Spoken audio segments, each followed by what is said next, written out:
When Cupid pulls an arrow from his quiver and knocks it on his little bow and pulls back that bowstring and releases it, there ain't nothing you can do. Now that little arrow might pinch you, it might prick you, or it might pierce you right in the heart. And that's what happened to me years and years ago. So I'm going to tell you a story of what happened when Cupid's little arrow hit me. The story of my first and always love. It happened on Mount Salem Road. On May 1st, 1967, I turned 17 years old. And the first thing I did, go out and buy a motorcycle. It was a Honda S90. Now, the 90, you might know, stands for the size of the engine, 90 cc's, 90 cubic centimeters. But the S in front of the 90, it was no ordinary Honda 90. This was an S90. The S stood for super. And to a 17-year-old kid, that motorcycle was super. When my mother found out that I had bought a motorcycle, she cried and cried. And then she came to me. "What's the matter with you? Have you seen those people who ride motorcycles? They're wild. They're crazy." I thought about that. Yeah, my mother was right. And I liked it. Now my father, I could see him in my mind right now as clearly as I could that day. He took off his work uniform. My father put on a butcher's apron every morning at 7 o'clock and took it off every night at 9 o'clock to work in our store, our family business. Hilltop Food Market, 220 Hoover Avenue, Bloomfield, New Jersey, Pilgrim 39878. I had that memorized from the time I was 5 years old. Anyway, I could see him untying that apron, throwing it down, and walking right across Hoover Avenue to the rectory, the house where the priests lived. He had a sit-down conference with Monsignor about me and the motorcycle. And later that day, my uncle, the president of the bank on Broad Street, came right up to my bedroom to counsel me. But none of their words, the tears, the entreaties made a bit of difference, for you see, I had fallen in love, head over heels. And the object of my affection had handlebars, 2 wheels, a chain, and a sprocket. I loved that motorcycle. Drove it day and night, rain or shine, hot or cold. And even when the weather was really bad, I would go into the garage and hang out just to be with my motorcycle. I even assigned the Honda a gender. She was my bike. And you know, when you're in love, you've got to take care of that love. You've got to cultivate it, protect it, nurture it. And that's what I did. I went down to the local auto store and I bought this stuff called Simonized paste wax. And I put it on a rag and I rubbed it onto the black gas tank of the Honda until that tank shone like glass. I bought this stuff that came in a green bottle. It was called Noxon Chrome Polish. I'd pour that on a rag and it smelled strong. I'm sure it was toxic, but that didn't matter. It worked. I rubbed that on the handlebars, the chrome handlebars, and they shone like glass. I bought this stuff that came in a can. It was called Gunk Engine Cleaner. And what you'd do is you'd squirt it on the engine wherever there was dirt or grease, and you'd wait a while. And then take a toothbrush and scrub it, and then hose it off, and all that grime and grease would just dissolve. Now, by the end of that summer, my Honda and I, we were close. When we rode together, you know, if I were going through what the racers called a chicane, an S-curve, all I had to do was just nudge the Honda a little bit to the left, and that bike would lean just right. If I just nudged a little bit to the right, the bike would right itself. It seemed like she knew exactly what I wanted her to do. Well, it got to be the end of the summer, and I decided it was time that she and I went on our first epic adventure. So I grabbed my knapsack. There were no backpacks back then. There were knapsacks. And the only people who had knapsacks were Boy Scouts. I had been a Boy Scout. So I grabbed my knapsack. It was one color, khaki, one material, canvas. Stuffed some clothes into it and bungee corded it to the back of the Honda. And off we went. All the way up to the top of New Jersey. Now, 1967, Sussex County, New Jersey.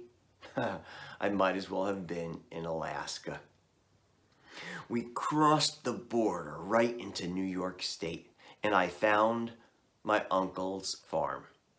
And the first thing my cousin Donnie and I did when we got there was to unbolt the muffler on that bike. So now, when I kicked it over, blah, blah, blah, blah, blah, blah, it sounded like a Harley. We tore up every dirt road we could find. At the end of my stay, we were shooting his .22s, rifles, when we ran out of ammunition. My cousin informed me. Closest place to get some shells, a little country store in Unionville. So I said, come on, let's hop on the bike and go. And that's what we did. We found this road called Mount Salem Road. Mount Salem Road starts at the base of the Kittatinny Mountains, and it hugs the border of New Jersey and New York. And this road twists, this road turns, it roller coasters, and it caterpillars. And there we were, we came over a rise, past a graveyard, and I shifted and opened the throttle, shifted, open the throttle, shifted, open. We were in high gear. I leaned over the tank. My cousin Donnie leaned over my shoulder. We were flying. Now in 1967, New Jersey did not have a mandatory helmet law for motorcyclists. And I had taken my bank book down to the bank, and I had withdrawn $260 for the Honda, leaving a $15 balance. And that's exactly what a helmet cost. But I didn't want to waste that $15 on something that I didn't need. So there we were, flying down Mount Salem Road without helmets. We went through a farmyard, and that's where 3 dogs came out of nowhere. 2 from the left, 1 from the right. I had no time to brake. Instinct took over. I zigged. I zagged. Oh, my Honda did exactly what I wanted her to do. I zagged. I zigged. I missed the first dog, missed the second dog. Bam. Third dog wasn't fast enough. I clipped him in his hind left leg. And that's when my Honda, my love, my darling, my sweetheart, and I had our first lover's spat, quarrel, disagreement, fight. You see, she wanted to crash. I was against it. I wrestled with those handlebars. I made her see reason. I won that first argument, and we came to a stop a little ways down the road. My hands were shaking. My heart was pounding. My cousin said, "There's a law. We got to go back if you hit an animal." I didn't want to, but we did. Well, we rolled into the farmyard, and those two dogs that I had missed came out, and they were baying us. The poor dog I had hit was hobbling around on three legs, licking his wound, his ears plastered to his skull, and his tail tucked tight to his rump. Well, we sat there on the Honda when the front door of that little farmhouse opened, and out stepped a woman. She had curlers in her hair and a kerchief that came down over the curlers. A cigarette dangled from her lips. She was wearing a house coat, and she had on barn boots. And then I said, "Donnie, she got a gun, she got a gun." And my cousin Donnie said, "Will you relax? It's just a broom." I got to tell you, I had never been so shaken up and nervous in my entire life. Well, the woman walked out to the road, looked at us, looked at the dogs, looked at us, looked at the dogs, took that little cigarette out of her lips, and proclaimed at the top of her lungs, "Well, it's about time one of them goddamn dogs got hit." Well, my eyes opened wide and my jaw dropped. She began letting out a stream of obscenities and curses, yelling at those dogs. I never heard it. My mother, God rest her soul, went to confession at St. Valentine's every Saturday and received communion every Sunday. This woman was cursing and screaming, and she was swatting those dogs with the broom, corralled them back into the farmhouse, and then shut the door behind her. And my cousin Donnie, as calmly as could be, said, "Well, let's go to Unionville and get them 22 shells." So that's what we did. Now, I got to tell you that in 1968, New Jersey instituted its mandatory helmet law for motorcycles. And I'm really glad it did, because you see, I never fell out of love with my little Honda, that sweetheart of mine, and other motorcycles too. And if it wasn't for that law, I know I wouldn't be here today, because I had subsequent spats, quarrels, and fights with motorcycles.